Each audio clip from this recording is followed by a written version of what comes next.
Sevgili izleyenlerimiz, Can Kurtaran Yaylası'nda dolu dolu bir şenlik programı gerçekleşiyor ve bu şenlik programı çerçevesinde az önce Gurur Bey sahne aldı. Çok güzel bir sahneydi. Gerçekten seslendirmiş olduğunuz parçalarla, şarkılarla tüylerimiz diken diken oldu ve o milliyetçilik duygularımız bir kez daha kabardı. Allah inşallah bayrağımızı gönderden indirmesin ve hiçbirimizi vatansız bırakmasın.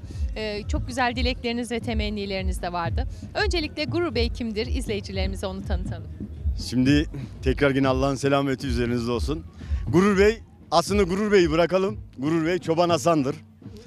Bu dağlarda 9 yaşından 11 yaşına kadar çobanlık yapmış. Ondan sonra hayatın büyük sillelerini yemiş. Acısıyla, tatlısıyla çobanlıktan gelen ama dünyanın en güzel yerlerine kadar, Madonna'ya kadar, anlatamayacağım kadar dünyaca büyük ünlülere baş vokalisten tutun, Avatar filmlerinin seslendirmelerine, Yüzüklerin Efendisi'nin seslendirmelerine. Dünyada aslında 4 tane Guinness rekoru olan, dünyanın 10,5 oktav sesine sahip olan kişisi benim. Dünyanın en bas, dünyanın en güçlü bas, dünyanın tek nefeste 1 dakika 52 saniye şarkı okuyan ödülü de benim. Dünyada bunlar. Ama biz bugün bu Can Kurtaran'da hepsini bir kenara bıraktık. Çoban olduk ama bu vatanın, bu bayrağın altında hepimiz bir olduk. Sağcısı olmadan, solcusu olmadan, ayrımcılıksız. Gazimiz gazimiz dedik, şehitimiz şehitimiz dedik. Yani biz bir olduk, bir dinirdik. Öyle bir şey. Zaten benim yapmış olduğum marştır. Marş nedir? Üzüntü değil, kahramanlıktır. Yani marşı okurken veya insanlar dinlerken tüyleri diken diken oluyorsa bu Z kuşağına ve bu geleceğimizi, gençliğe bir şeyler bırakmışızdır. Onun için sanat doğru noktada okumak değil, doğru seslere bakmak değil. Sanat yürekten geleni karşı tarafa iletmektir. Diyorum ya, vatansız millet, milletsiz de vatan olmaz diyenler benim gibi bir olanlarla sizlerle beraberdim yani. Ve burada Çoban Hasan'dım. Evet efendim, kendisi de saydı. Aslında birçok hünerleri var, birçok yerlere gelmiş. Ama aslının neslini unutmayan nadir insanlardan bir tanesi. Şu anda burada Gurur Bey değil, Çoban Hasan var dedi. Bu dağlarda geçirmiş olduğu çocukluğunu, gençliğini hiçbirini de unutmamış. Ve bunu unutmadığı için biliyoruz ki çok daha güzel başarılara imza atacaktır. Çünkü onun arkasında halk var, onun arkasında sevdiği insanları var destek veren. Evet, peki şarkıcılık nereden geldi? Aslında buradaki çoban arkadaşlarım çoğu da menajerimdi. Ben çocukluğumda da dağda evlerin önünü yoncayı okurdum. Ben dinleyenler de olurdu. Yıllar sonra buraya gelmek nasıl bir duygu? Çok güzel bir duygu. Yani çok kişiler ölmüş. Yani 42 sene evveli buraya geldim. Buradaydım. 42 sene geçti. Aynen. 42 sene sonra bir daha ömrümüz yok. Onun için çok kişiyle helallaştım. Burada tabii çok güzel günlerim geçti. Annem benim, yani biz dağlarda beraber, annem de benim. Kuzu güterdim. 9 yaşında arkadaşlar. Bakın dedim ya, biraz evvel de söyledim. Hep tehditle büyüdüm.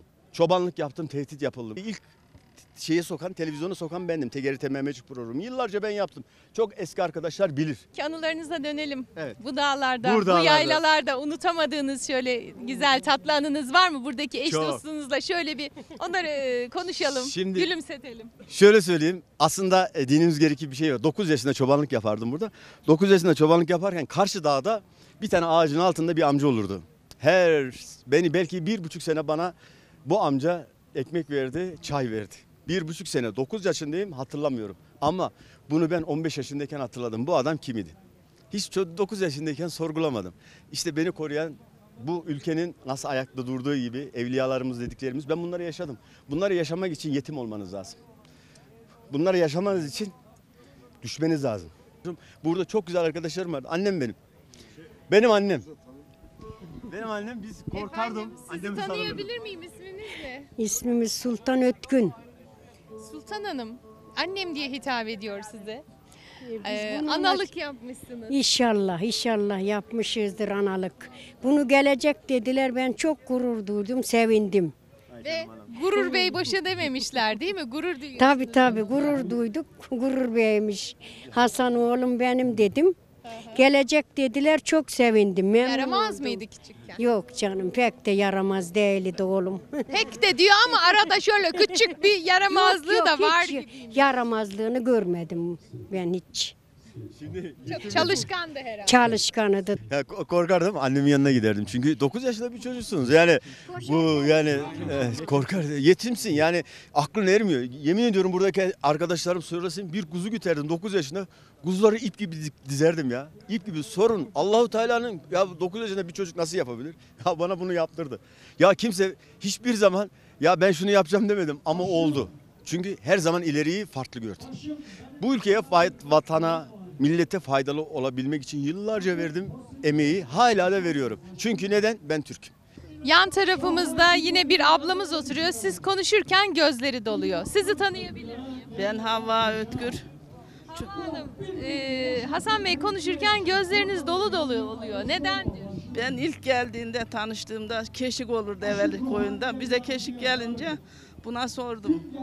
Nereden geldin, nasılsın, annen baban nasıl dedim. Bu annem babam yok dedi bana. Ondan kere benim içimde bir şey uyandı. Böyle düğünün birinde benim şu oğlanın sünneti olacak. Buna bir gömlek aldım. Kolları kısa. Bu gömleği görünce ben bunu giyemem dedi. Kolları yok dedi. Bilmiyoruz. Kolları yok dedi. Kırmızı şöyle turuncu bir gömlek şimdi aklımda. Çok da sakladım o gömleği. Giyemeyin deyince onu yani veremedim. Daha da içimde bir şey var o gömlekte.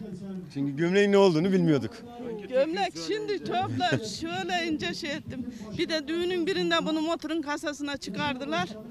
Bir türkü söyledi. Evlerin önü yeşil direk diye. Hepimiz ağlaştık. Evlerinin önü yonca kalkmış, dam boyunca, diz boyunca. Bu bir düşük frekanslı bir sestir. O kırmızıya vurur zaten. Vurmuştur da. Onun için bu da böyle koyduğunuz zaman güzel bir an olacak. O da bu parçaya uygun olsun.